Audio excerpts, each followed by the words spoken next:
Focus is going to be on Tai Chi as a fighting art, which of course a lot of people seem to miss today is how it started.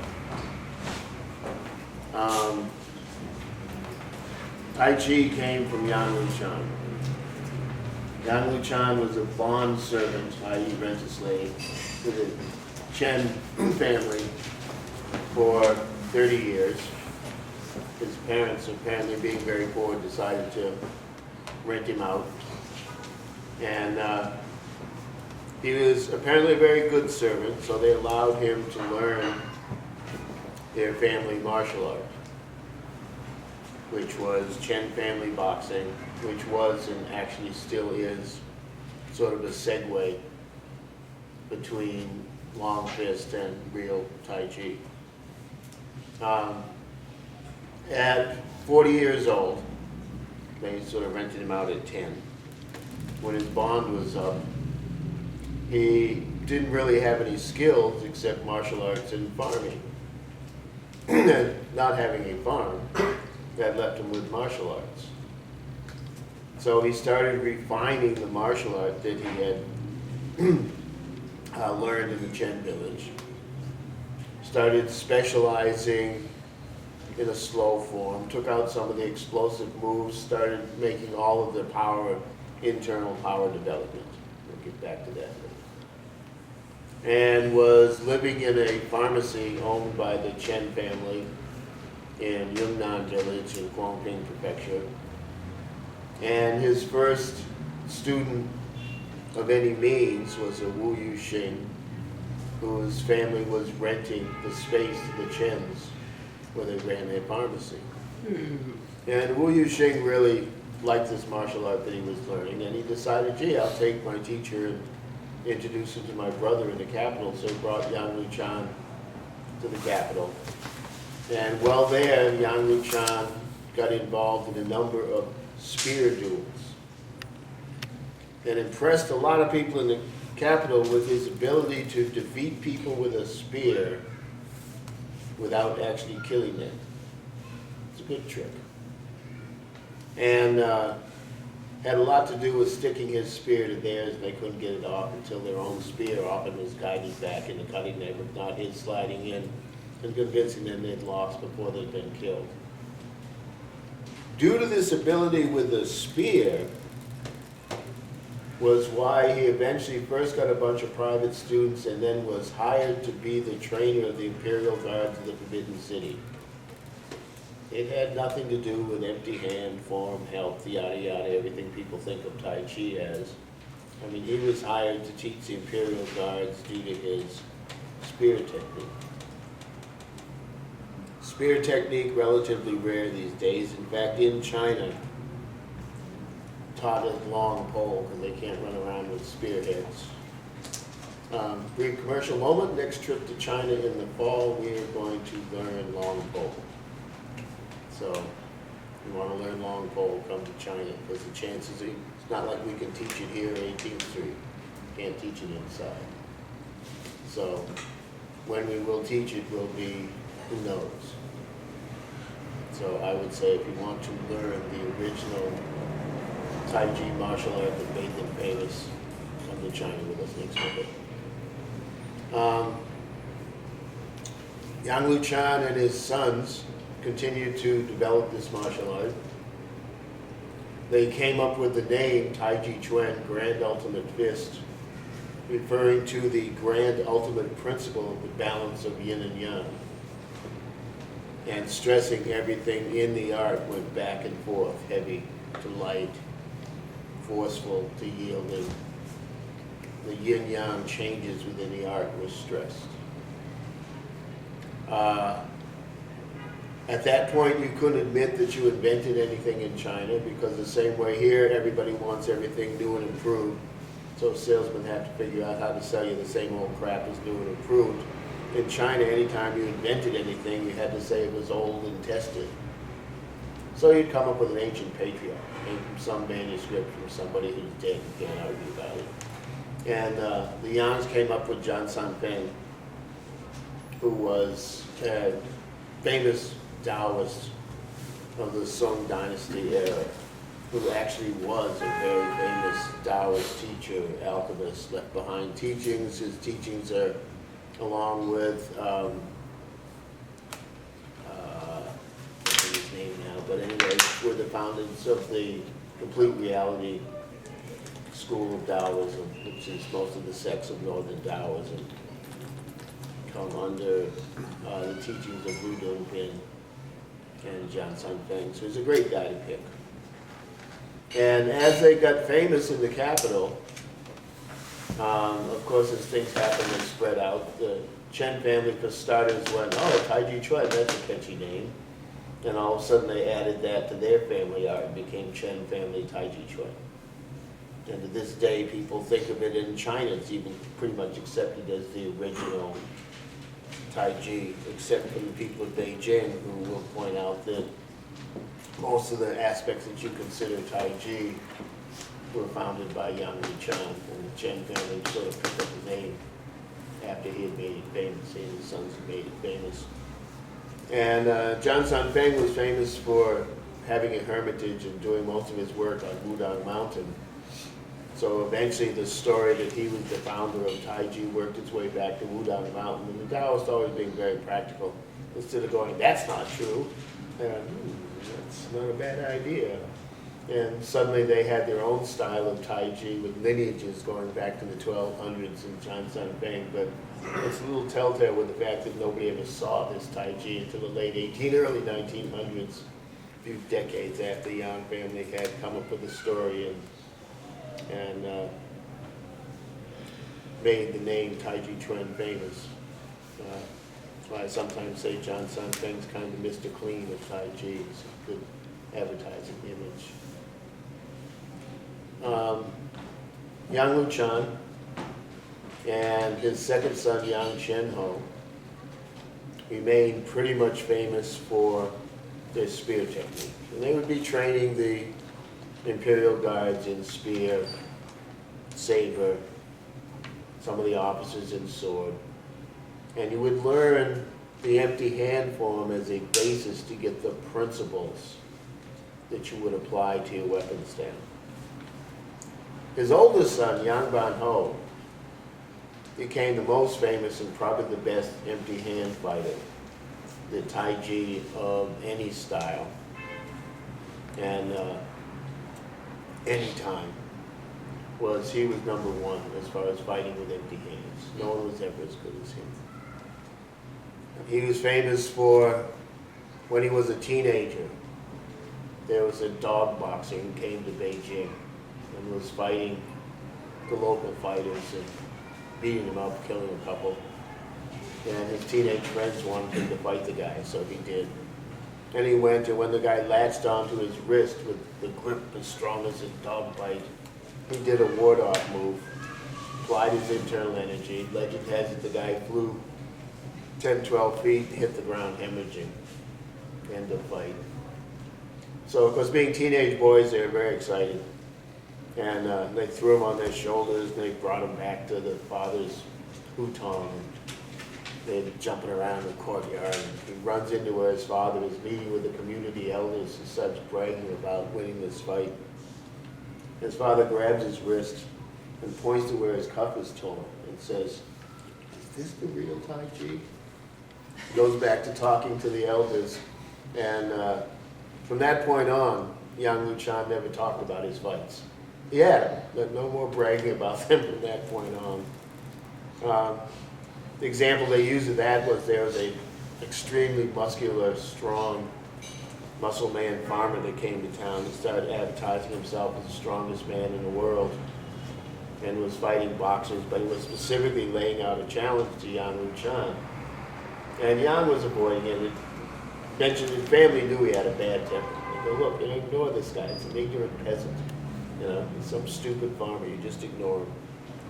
But Yang Ban Ho was noted for his temper. So eventually one day their teacher said, excuse me, he left for a while. They came back later, didn't say anything. But eventually the story filtered back to the family where he'd gone to where this guy was making his challenges and stomping around and just kind of stood there. Then the guy noticed that Yang Ban Ho was there. and ripped off his shirt and started flexing his muscles and going around. I was going to tear this guy apart, and Yang Guan Ho stood there. And they said something about ready, and I was like, yeah. And he charged over at Yang, and as he got close, Yang did a separate heel kick right into his crotch and killed him. And quietly turned around, went home, didn't say anything about it. When he was older, in his 40s or so, he was out. He didn't live to be real old. His late 40s, early 50s was it. But you know, it was a tough time to try and live long in China in those days. But when he was older, he's out walking with his son, and this young Shaolin boxer, late teens, early 20s, runs up and goes, "You're Yang Guan Ho." He's like, "Yeah, I want to fight you." You know, go away, kid. Goes walking, the kid gets in his way and walks away. Goes, "No, you gotta fight me." Walks around. Kid gets in his way again. Says, "You're not going any further until you fight me." Finally, his famous temper goes. Looks down at his little son and says, "Now you will hear the swallow sing." It's okay, come on. Kid attacks him, he deflects the move, hits him in the throat with 2 fingers, kind of like a sword hand. Kid makes a noise exactly like a swallow singing as he falls over and dies. That's his son's hand. So, perhaps a little traumatic for the son, because that son became one of the few members of the family that never really learned the martial art, and as soon as he could, left the family in Beijing and went back to their relatives in the village and became a farmer. But he was the son who heard the swallows sing. So, the most famous empty hand fighter was Yang Guan Ho. By the time of Qian Ho's children, Qian Ho's 3rd or 4th son, Yang Chen Fu, was around in the late 20s, early 30s teaching. And as was Wu Zhenchuan. Now, when they were teaching, the Yang family was teaching the Palace Guard. They had their #1 Palace Guard student was this Manchurian named Chuanyo. And they had theoretically 3 top students. A guy named Wang Chun mastered the Peng energy, the outward energy. And a guy named Liang mastered the Lu energy, the inward energy. And Chuanyo was a guy that mastered the transformation from yin to yang, from in to out, and was their #1 Palace Guard student. And when he retired from the palace, he started his own style, and particularly specialized in short-range technique and added the ox plow stance, whereas the Yang family Tai Chi is an upright stance, as those you would say, you know, the Wu family has a leaning forward like an ox pulling at the harnesses stance, and specifically to add short-range power because they specialized in the close-range techniques. And he founded his own variation. And it ended up being that Chuanyo's variation was the last major variation based on martial arts. Because then his son and Yang Luchan's grandson, Yang Chen Fu, were there when the Qing dynasty ended and the Republic came about. At which point Chuanyo's son decided having a Manchurian name was not all that good a thing to do at the moment, so he took the Han name of Wu and became Wu Zhenchuan, and posthumously named his father Wu Chuanyo, and their martial arts Wu style. And Wu Zhenchuan and Yang Chen Fu were the major Tai Chi teachers involved when the government decided that they wanted to start a health building program to try and rebuild the health of the general populace, which had been completely screwed since the English forced opium in on them in the 1840s. The English forced opium in to balance a trade deficit. The Chinese had kept opium out, the English had a lot of opium from India. And they didn't think it was so bad. I mean, half of their country was drinking laudanum all the time. So they're like, you know, what do you mean this is bad? And they forced it in. When the Chinese government said no, they brought it in with gunboats. And they forced the sale of opium in China. And it took off like crazy, and inside of about 2.5, 3 decades, 60% of the country was addicted to opium. And so when the Republic came along, one of their major projects was to try and rebuild the health of the people. And they did a lot of this based on the ideology of the Qingwu Physical Culture Association in Shanghai, which a few years before that had become the first martial arts school to teach martial arts not as a vocation.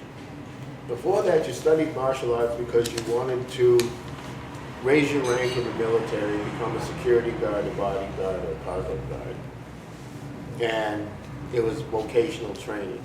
And the Qingwu came up with training it for people to improve their health, people to have something to do with their spare time, people to gather for a social grouping, and in general, a non-professional but serious hobby type level was created by the Qingwu Association. They also taught Western sports.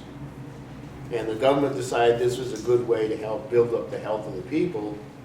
So they started opening academies all over the place. They opened the National Academy in Nanjing, provincial academies in every province, and let it spread out to local academies of everybody teaching Chinese martial arts and this doesn't get advertised much, Western sports. And the idea was through getting people interested in this, it would improve the general health of the populace, get people off from smoking opium, get them doing something else to improve their health. And Wu Jianquan and Yang Chen Fu were the guys that came along and said, gee, the perfect thing for this is Tai Chi. A slow form is easier to learn. The slow, rhythmic pumping movements of it are excellent for circulation, they're excellent for the nervous system, they're excellent for massaging the organs. We actually have the best martial art for health, and it caught on. Made them both rich, got thousands of students. But that's from that point on, most of the adaptations of Tai Chi were based on health, not on martial arts. And so the last refinement of Tai Chi based on martial arts was Trenyo's. And Trenyo's art, as things started to separate, his original art was in Beijing.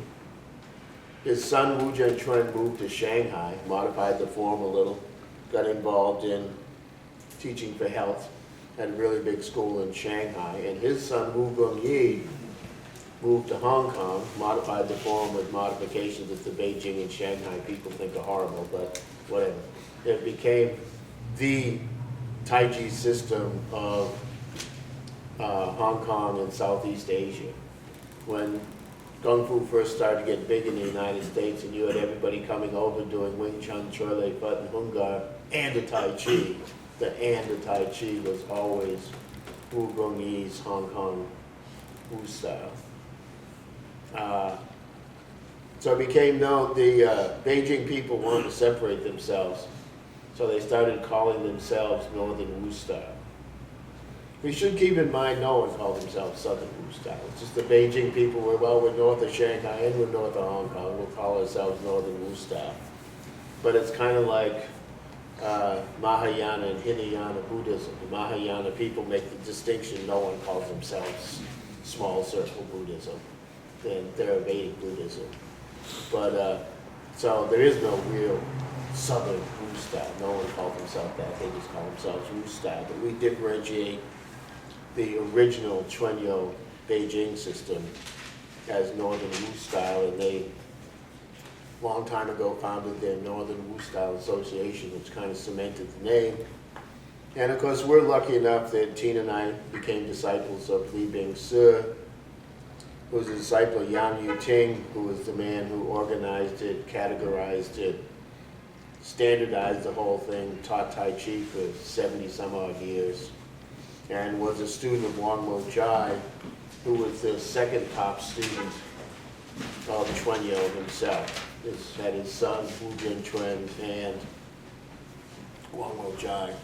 So we've got a fairly distinct lineage there back to the last refinement that was made specifically as a martial art as opposed to an art for health. When you look at Tai Chi as a martial art, you got to realize the difference between classical martial arts fighting sports and close quarters combat systems. They are three separate things, and they often don't get separated at all.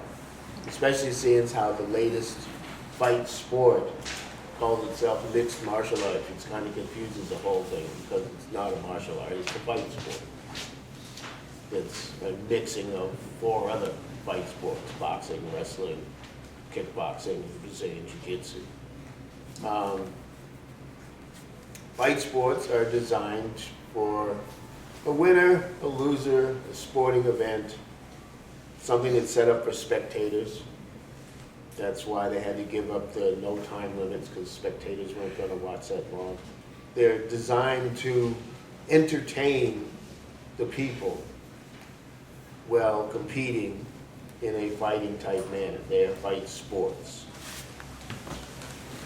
Close quarters combat are military, unarmed and close weapon systems. They're designed to do as much damage as quickly as possible, period. And one of the big differences between close quarters combat systems and fight sports would be weight classes, and that's because there are methods for smaller people to defeat larger people. They are not sporting. That's why fight sports have weight classes. And it doesn't matter that much in close quarters combat. Because let's face it, the way you would even up a weight difference usually has to do with groin attacks, throat attacks, eye attacks, nerve center attacks, crushing of certain joints, stuff that is always outlawed in every fight sport. I mean, whether they admit it or not. I mean, like the UFC claiming in the early days that they only had no biting and no eye gouging. But you never saw anybody peel a guy's little finger back and break it. And every close quarters combat and many classical martial arts, that's the first thing you learn about somebody grabbing you.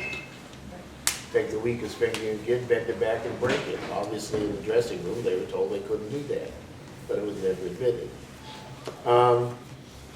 Classical martial arts are different than close quarters combat systems because number one, they involve more. Involve what? More. More. Besides a fighting system, most of them have health improvement aspects.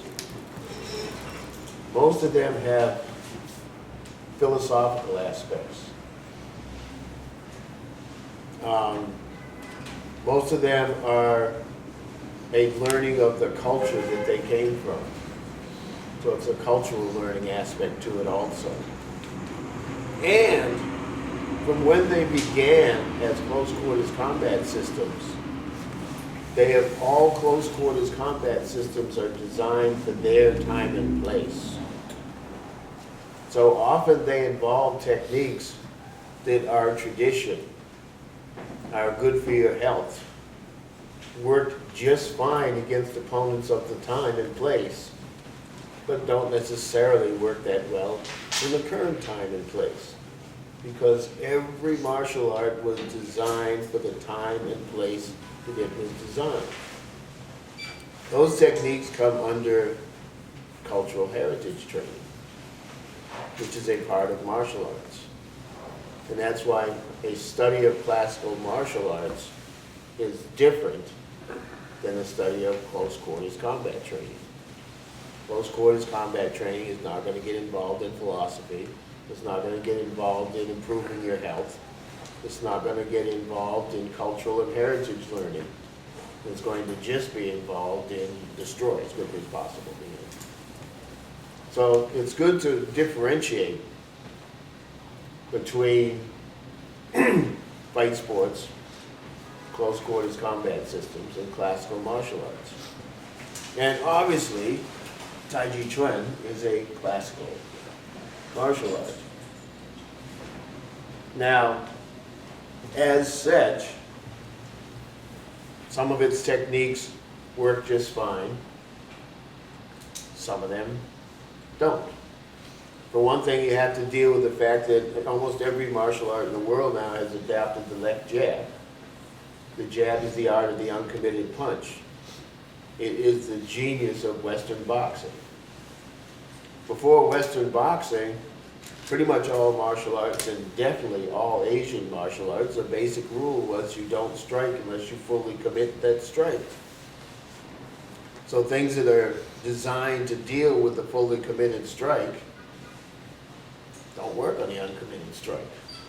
It wasn't an existent thing. Things like that. You have to be able to relate, adapt, and realize what works as your current combat system, what comes under your cultural and heritage learning and training.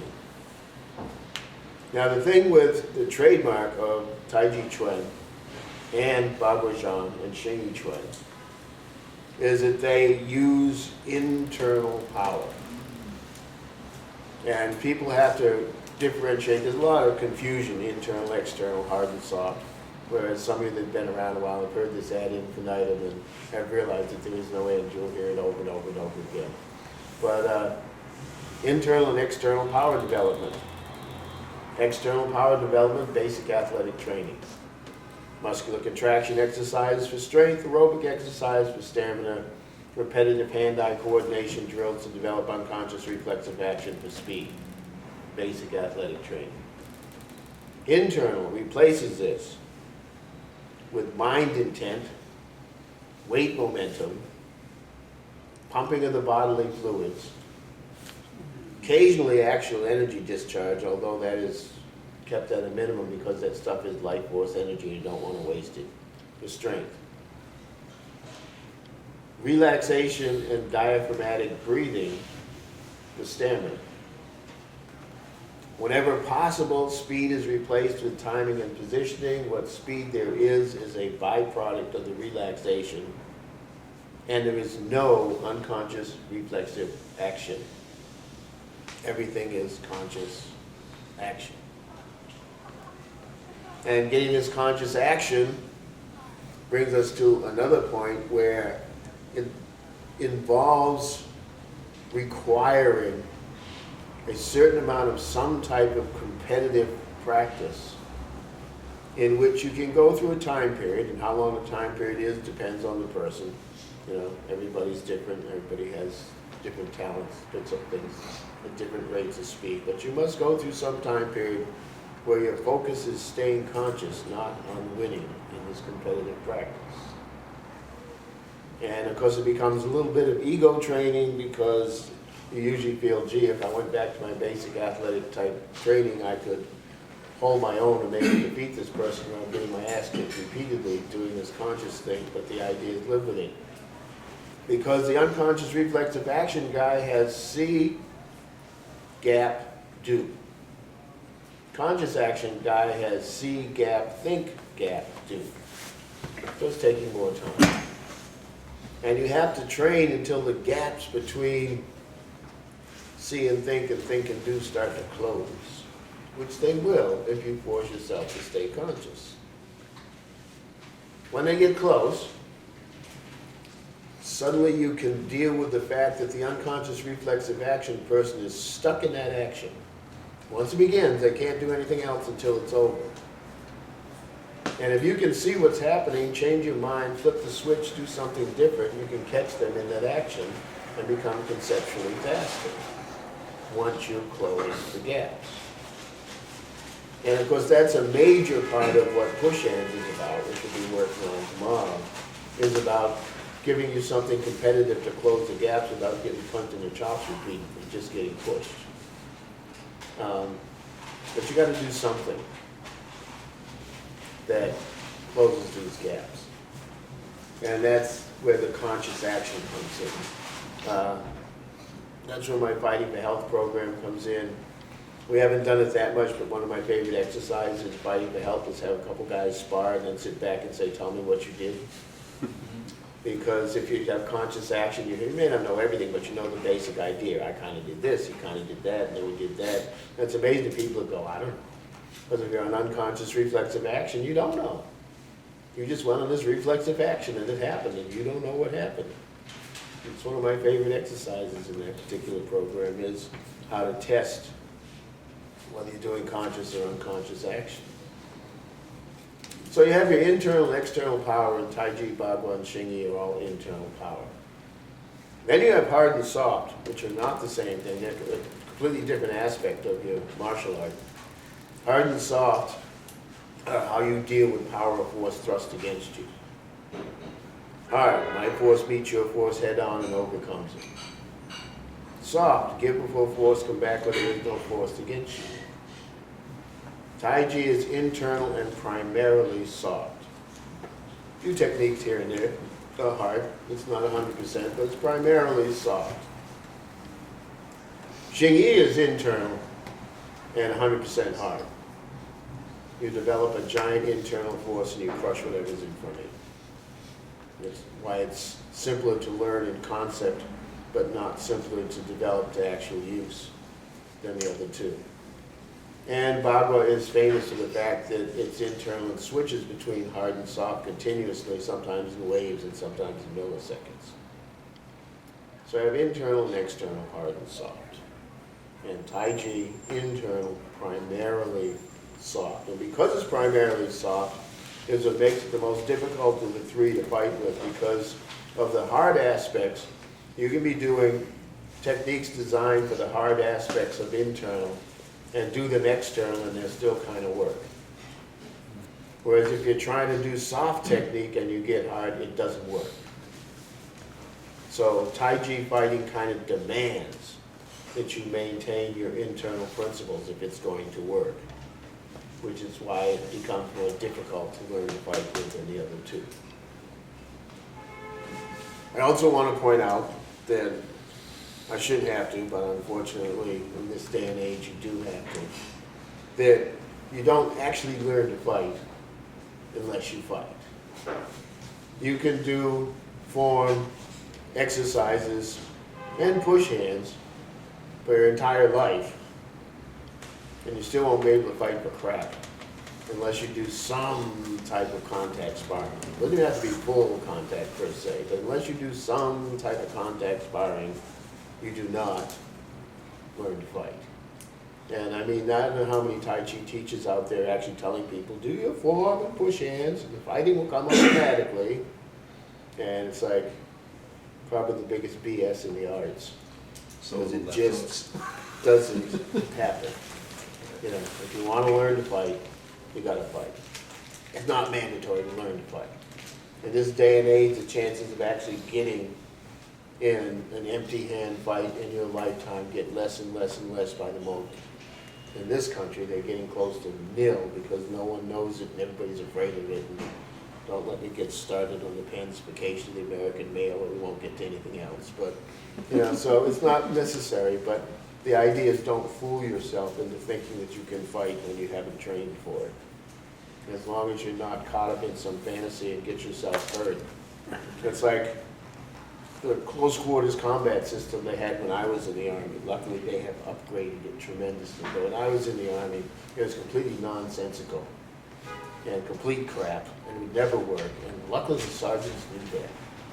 Because I always remember a hand-to-hand combat sergeant telling us, do not go down to the bars of Augusta and try this stuff out, because you will get your asses kicked. So I am teaching it because it's in the book, not because it works. But at least they're honest about it. But that's the idea there. Don't think you've got something going when you don't. If you haven't trained with at least getting hit lightly in the face, then when you get hit in the face, it's all going to fall apart. As Mike Tyson said, everybody's got a plan until they get hit. And it's an absolute truth. So, seeing as how this is a workshop on Tai Chi as fighting, I figured I should make that point. So, there are certain skills in Tai Chi that are kind of requirements in the fighting. And the first one is where hopefully everybody started everything in this stuff, proper body alignments. There's a reason why we start you off in standing and proper body alignments, because internal power generally doesn't work without them.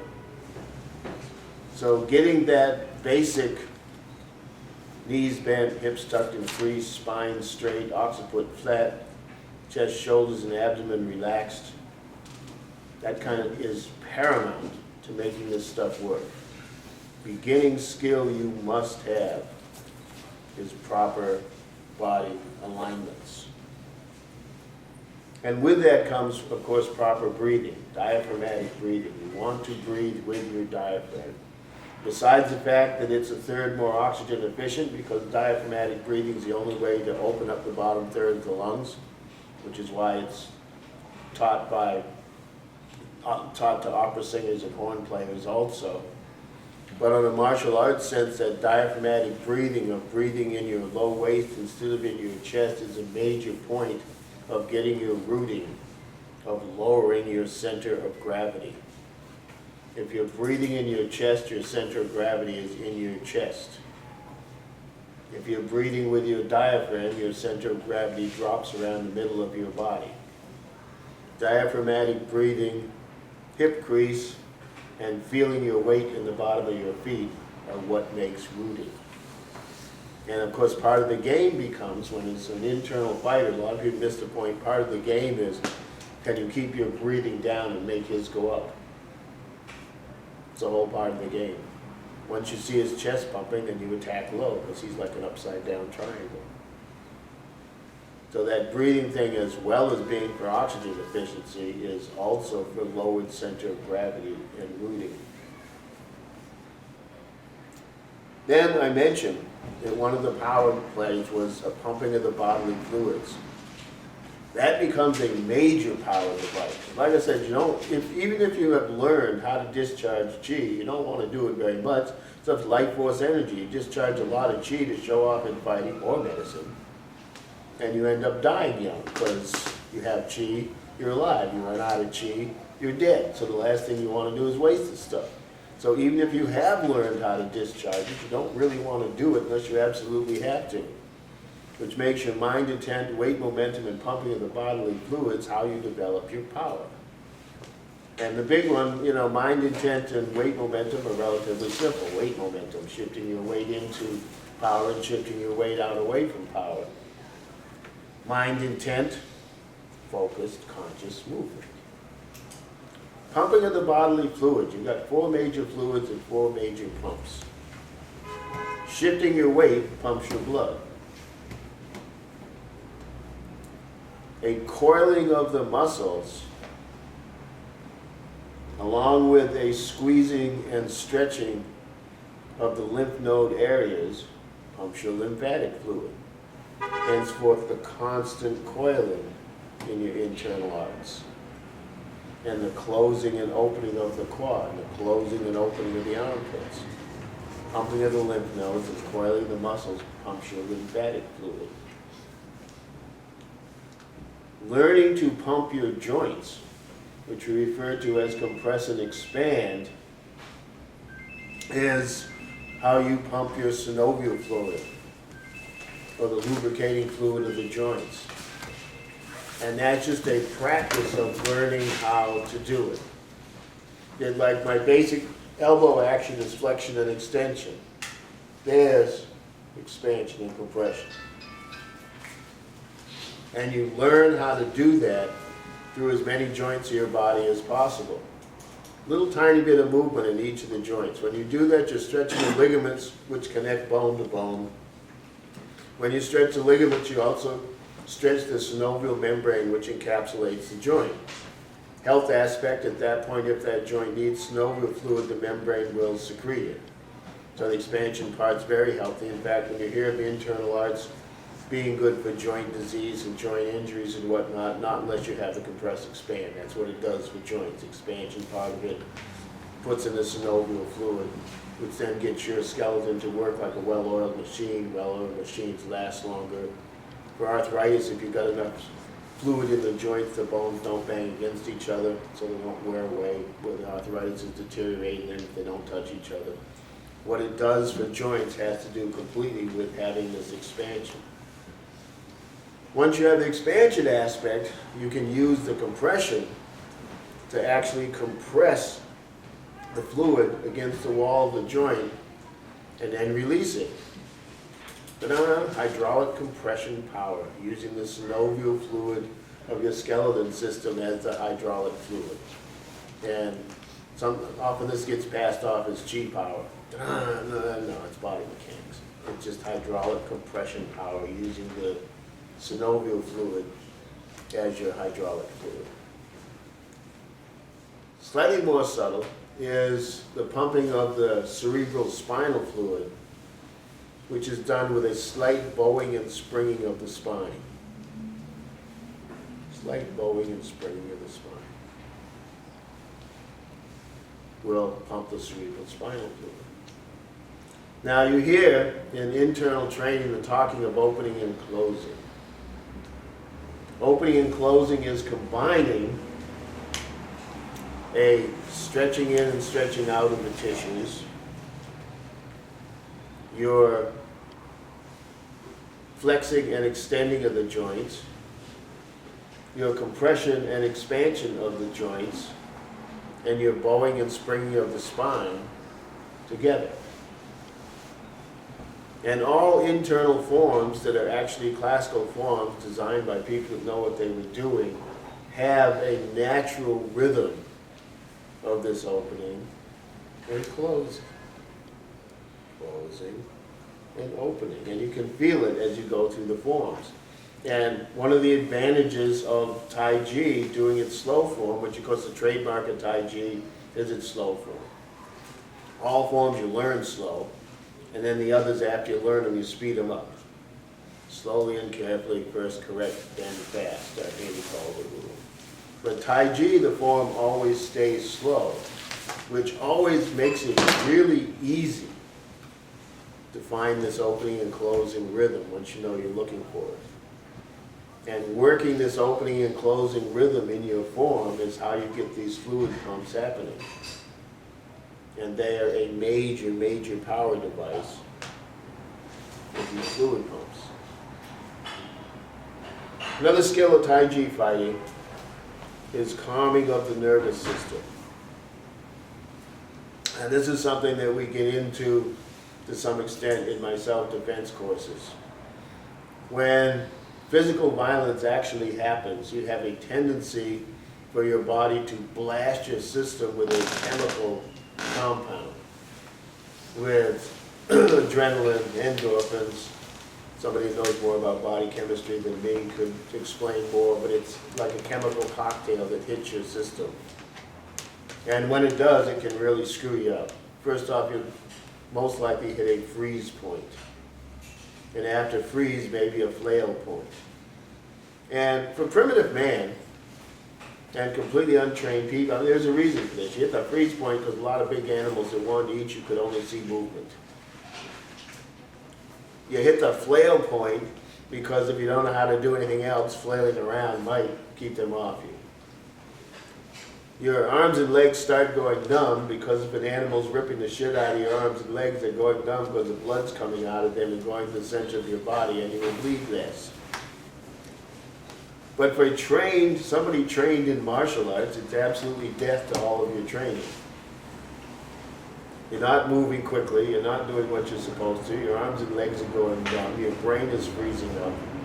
It may have worked okay for a completely untrained primitive man, but it's absolutely opposite of anybody who's a trained fighter wants to happen. So the more you can work on keeping your entire nervous system, not just your brain, your entire nervous system calm, the more you can minimize this blast of chemicals and minimize these horrible effects. And if they do happen, learn to work against them, which is forcing yourself to move. Once you force yourself through the freeze point, chances are you can break this all up and do what you have to do, but you must avoid that freeze point. And that all comes from working as much as possible to calm the entire central nervous system. And of course, one of the best ways to do this is contact sparring. Contact sparring becomes a method of learning to maintain all your internal principles under a bit of pressure. And when it boils down to it, maintaining your internal principles while a friend is trying to either hit you lightly with a bare hand or maybe a little heavier with a padded hand is nothing compared to trying to actually keep your internal principles, your relaxation, your awareness in a real life crisis, a real health crisis, a real financial crisis, a real housing crisis. They're much more intense than sparring. If you can't keep it together with sparring, you will never keep it together in a life crisis. And the hard cold fact that most modern people don't want to look at at all is someday you're going to die, period. No ifs, ands, or buts, we're all going to die. And on that moment, maintaining your internal principles at the moment that you die is going to make the life crisis just look like practice. That's one of the reasons that the Taoists say that an easy life is not a gift, because it leaves you with no practice at the end. That going through your life crises actually become practice, which will allow you a better transition when you die, because you got to practice through your life crises. But again, if you can't maintain it through a little bit of sparring, you won't maintain it through the life crises, much less maintain it to the moment that you die. So depending on what you want out of your martial arts, it sometimes becomes critical to actually work a little bit of pressure in there to try and learn to maintain what you're doing under pressure. Calming the nervous system. We also, in our internal martial arts, try and work a smooth, unbroken flow of internal power, i.e. your continuity of flow principle. You want to combine your unbroken flow of breath and your unbroken flow of thought with your unbroken flow of physical movement to get the potential for unbroken flow of energy. Yeah, it's like one of my teachers used to put it, to say, external fighting is staccato. No matter how fast it is, maybe the bang, bang, bang, bang, could be like a machine gun, but no matter what, it's staccato. Internal fighting should be more like continuous. Nothing staccato about it. Continuous, unbroken. And that becomes a major difference in internal and external. And that's part of where sticking comes in, which we will get to some today, even more tomorrow, with push hands being an exercise and stick move neutralize. You also, Tai Chi has 4 basic directional functions.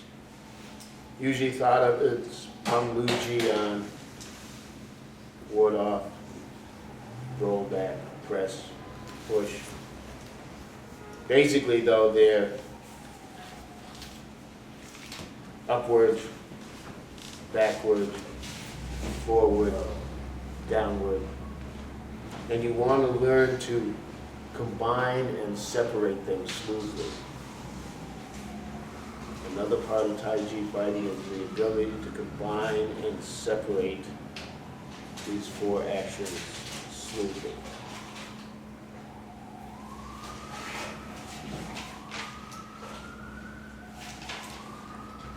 You also want to be what they call hold one's spirit hidden internally. And the idea is to never give away what's coming next. You don't want to have what the poker players would call tells. Yeah, you don't want any tells. You don't want to give it away with your eyes. You don't want to give it away with your facial expressions. You don't want to give it away with a part of the body moving before the whole body moves. You don't want to have any tells. You want to be able to hide it physically, and from some people you better be able to hide it psychically also. Another exercise we haven't done recently in fighting for health, but is a good one. When you fight somebody, the same person, over and over and over again for years, it starts to be, they really are kind of reading your mind. They kind of know what you're going to do as you do it, if not before you do it. And one of the exercises we used to do, which fits this hold one spirit hidden internally, was, can you think one technique and do another one? And it's amazing how well it would work against people you fight all the time. Think left jab while you throw left hook. Gives you wide open for the hook and moving to block the jab. You know, can you think one technique while you actually do a different technique? There's an upper level of this, keeping everything hidden internally. So those are basic skills that you want to try and include within your Tai Chi fighting. So you can see there's a lot to it. A lot to it. And just to end, I want to reiterate the basic thing that you can't learn to fight unless you fight. Have a lot of fun with the other stuff. Improve your health drastically with the other stuff. Really good for your health. You can learn a lot about culture and history, and you can actually improve your mind and do a whole lot of things without fighting. But you can't fight. So, any questions or comments on anything I've said in the last hour or so?